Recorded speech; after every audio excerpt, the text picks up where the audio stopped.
Hi guys, welcome back to the channel. I'm Ollie, the Mox Metallica, and this is Debrief 3. So today we're going to look back at the last battle. That was against Chris's Necron Dynasty. Chris, it was great to see you again, mate. Thank you very, very much for coming down. I've not seen you since before COVID, and it was a pleasure just to know that you're doing well and you're getting on as you are. So, the battle against the Necron Dynasty was a 1,000 point incursion mission. It was a centre ground mission, and if you've seen the centre ground deployment, it is kind of like that with 4 objectives at each point, 1 on the border of everyone's deployment zone and 2 along the centre line. My list for this week, if you've seen the previous debrief, you'll know I chose a patrol detachment for the theme, and for the theme this time I wanted something a little bit different. I wanted to go for a siege breaker type battle. So my first thought was 3 squads of Terminators. 3 squads of Terminators, all exactly the same. Each has 1 heavy weapon, the rebrought cannon with a lightning claw, 3 normal guys with combi bolters and power fists, and a champion with a lightning claw and a combi bolter. Led by a Chaos Lord, and that was going to be the base of the army, and everything was going to build off around that. But obviously there are restrictions when it comes to how many units can deploy from Deep Strike in the new Incursion Mission Pack, Chapter Approved 2021. So I decided that I was going to drop the Chaos Lord and the extra squad of Terminators, so I can have 2 squads of Terminators, but I still wanted the Chaos Lord, or a Chaos Lord, which is why I have this chap. Power Fist, Combi Bolter, Flesh Metal Skeleton, and his warlord trait was the Eternal Champion, Exalted Champion, sorry, 4+1 attack. For the extra elite choice, I decided I wanted my Chaos Lord to have a bodyguard, so I gave him 9 chosen with 2 plasma guns, 2 melter guns, a icon bearer with the mark and icon of Slanesh and twin lightning claws, and a champion with power axe and a combi melter. So once I all on that, I decided I wanted I want a vanity unit. So we have this guy, a Land Raider. Now, I know these guys get quite a slating in the competitive environments, and basically a lot of online media slates the Land Raider. I do understand why. It's a lot of points. It's basically 300 points in one block, one target. Get a good few shots on it and it can be crippled. It can be destroyed, basically useless. You've just paid a good chunk of my army. This is over a quarter of my army right here for this game. But I love it. I started playing it third. I fell in love with Land Raiders the first time I saw them, and that love has stayed with me ever since. And now I actually own some, which has been a long journey to get these guys. From Mirfield Miniatures, thank you very, very much.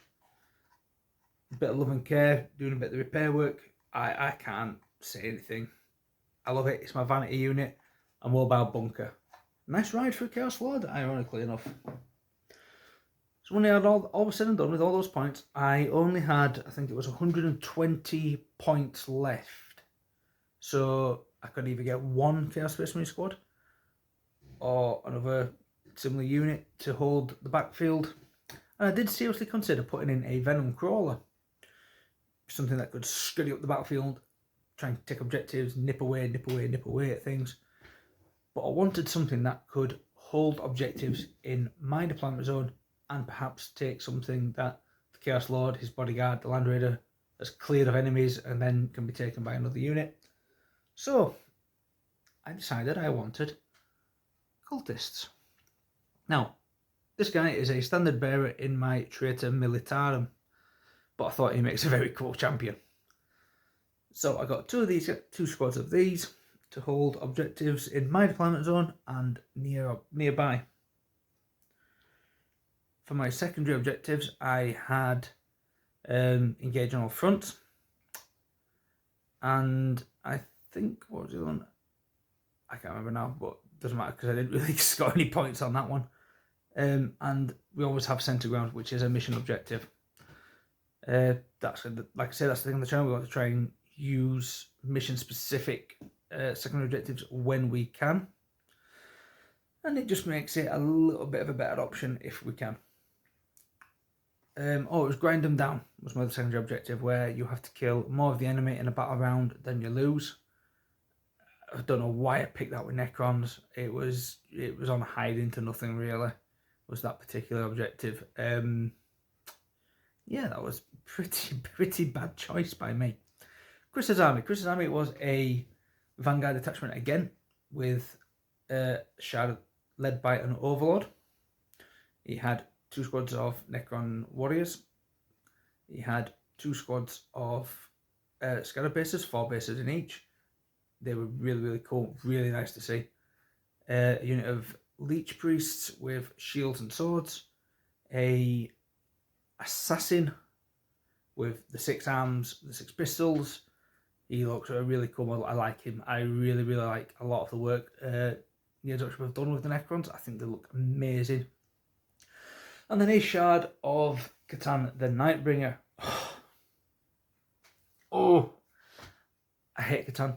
I've hated Catan for editions and editions since they first came out. They were, so awful. They just used to go through my armies, whack.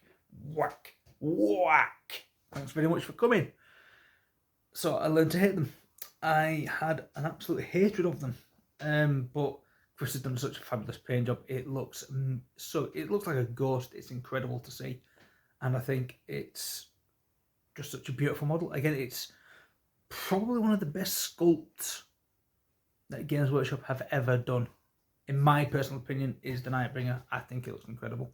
I'm not a big fan of the Deceiver. But the Nightbringer looks incredible. I do like that. For the deployment, on my left was my first unit of cultists. My centre was Land Raider with Chosen and Chaos Lord. And on the right was my second unit of cultists, who were going to go for a near table objective in the pipework. The Chris's objectives, on my left as I was looking at him, he had a Shadow of the Catan, unit of warriors, Overlord, Lich Priest Bodyguard, and then on the right he had a unit of warriors and the 2 Scarab bases ready to go into the pipework again, same as my cultist, sorry. And in reserve he had a assassin. I had the 2 Terminator squads.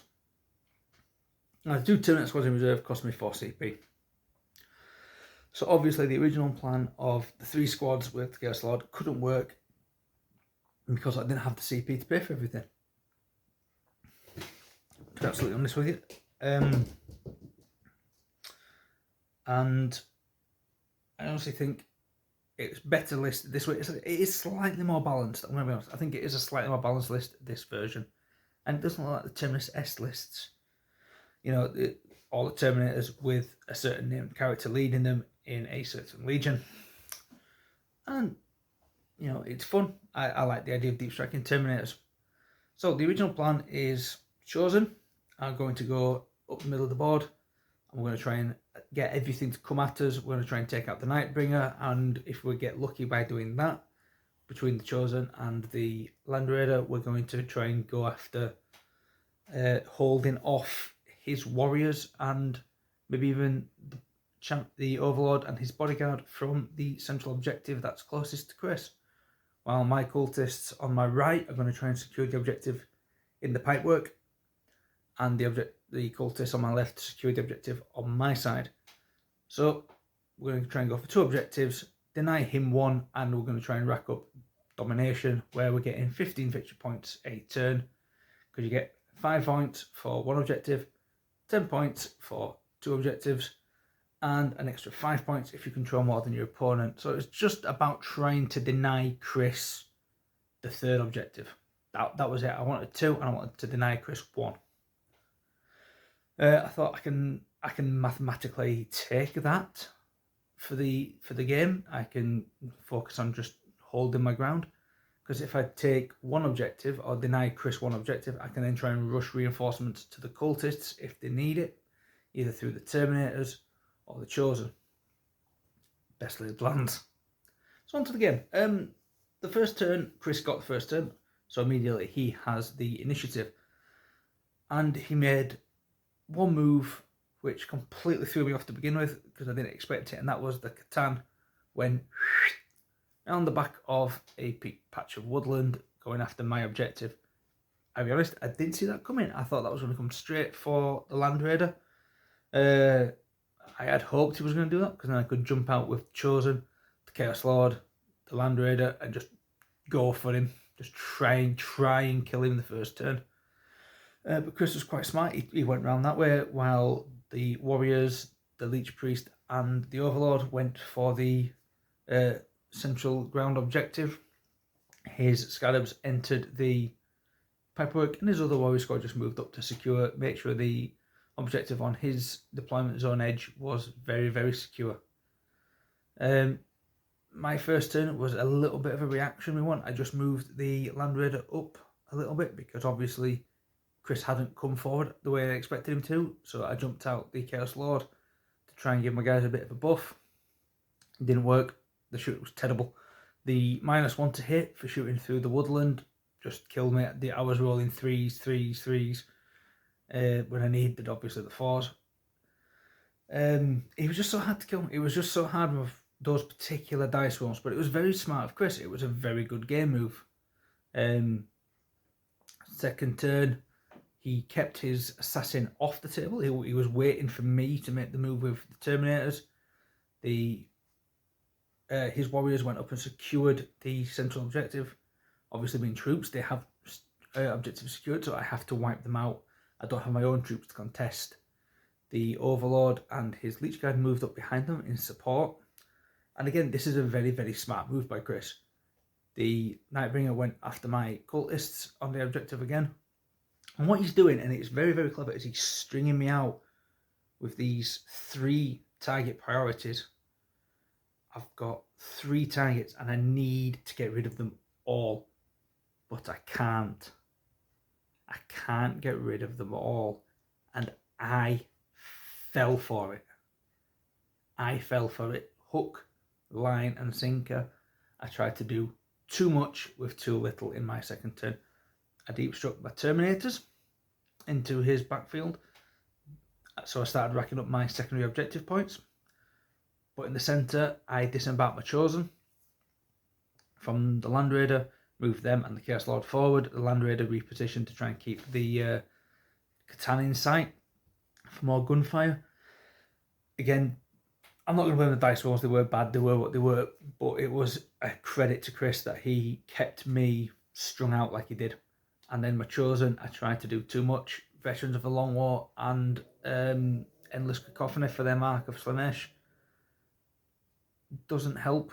You know, I should have just said, you know what, I just want to kill the Warriors. I'm just going to kill the Warriors. Everything's going into those Warriors because once they're gone, I can contest the objective with his Leech Priests and Overlord. But I split my fire. I tried to go after the Leech Priests with the plasma guns, the melter guns. I tried to go after the Warriors with whatever was left. And I thought I could finish them off in combat, and obviously I didn't. I didn't. It was my error. That was my biggest error in that game. Was I should have just said, you know what, I'll leave the Catan for one turn. I'll leave the Overlord and his bodyguards for another turn, and I'm just going to drill the Necron Warriors. But I didn't. I tried to do everything at once. Stupid mistake. A really, really silly mistake by me. But Chris, again, I'll say it one more time. Great gamesmanship. He spread me out, sucking me in. Fair play, mate. Fair play. The next turn was his Scarabs jumping onto the cultists in the network. His assassin came in, killed a few of the cultists off as well in the pipework. If anyone here is a fan of Stargate SG-1, you'll know when I say they were like replicators. They were swarming, and moving through the pipework coming towards the cultists who were blazing away with the last guns. It was so Stargate SG-1. It was cinematic in my mind. I was just seeing, I could hear the of the replicators coming. I could just hear them trying to get rid of these things, and they just keep coming and coming and coming, and you can't stop them. The tidal wave. Oh, it was incredible. His Catan charged my cultists, killed all but one. All but one. His surviving warriors just wouldn't die in combat. He charged them with the Overlord and the Leech Priests, or Leech Guard, whichever ones they are. Managed to finally start chopping through my Chosen, and my Chosen was such problem. I had made such an error, and they were paying for it in their lives. The Land Raider in my turn 3, the sole survivor of his cultist squad, fell back. But he fell back, and he was still able to contest the objective, secure it because his troops. The Land Raider finally started shooting at the Nightbringer again. Didn't do anything. He was just rolling so poorly. But he made his points back in a different way, which we'll get to. The Chosen my cultists were being swamped by a horde of horrible scarabs, so I dropped them back as well, trying to open up a bit of space. Just keep the cultists alive for another turn, get another 5 victory points if I could. To deny Chris another 5 victory points if I could. The Terminators in the backfield were chomping up his warriors who just refused to die. Damn reanimation protocols, just bang! Up they come again, like, stay dead! That basically the rest of the game. The only error that Chris made in the entire game actually cost him the game as well. Like I said, one surviving cultist, if he'd used his Catan powers, killed him off, there is at least, by my reckoning, a 15-point swing in Chris's favour. And considering the final score was 51-41, that's the game. That's the game done and dusted. Thank you very much for coming. But, you know, Chris ignored him or forgot about him. So he jumped back into cover onto the objective, and he just stayed there the rest of the game. He didn't shoot at anyone. He didn't do anything. He just stayed there, racking me points up. Because Chris became a bit focused on killing off the Land Raider. You know, everything was going to Land Raider. The Catan, the Times Arrow, the Scarabs, everything was going into Land Raider trying to kill it off. And it just sat there and soaked everything up until the final turns, when it did blow up. Went down in defeat. My Chaos Lord took out a couple of the Leech Guard before getting his guts torn out by the Overlord in one turn. Double 6 for damage. Oh, mate. What happened, pal? What happened? You were belly up, weren't you? But I realised I can't win this by killing things. I've got to play the victory points. And so when it got to my turn 5, I'd killed off the last Necron warrior. I finally had 2 objectives, one in his deployment zone, one in mine. But he is then on only 1 objective because his Scarabs and his Assassin and the Catan have all gone after the Land Raider. So I managed to score my victory points in the last turn. And that won me the game. I couldn't beat him. I'm to be absolutely honest, I couldn't beat Chris that game by trying to kill things. It was a pure, let's go after the victory points. If we've got to win, we've got to go after the victory points. Because the army was so good and so tough. Scarabs were a lot harder to kill than you think, especially when they get living metal, so they regenerate their wound every turn. And in 1,000 points, you've not got an awful lot of firepower. Especially when you sink, obviously, a quarter of your army into a Land Raider. But it was a great game. I absolutely love the game, and I can't wait for the next one. Now, what's going to be coming up next? Unfortunately, due to life commitments, there will be no battle report next week. I will try and get to a battle report the week after. but it's going to be based around a different theory, or a different theme, should I say. And the next theme is going to be something synonymous with the Iron Warriors. It's going to be built around Havocs.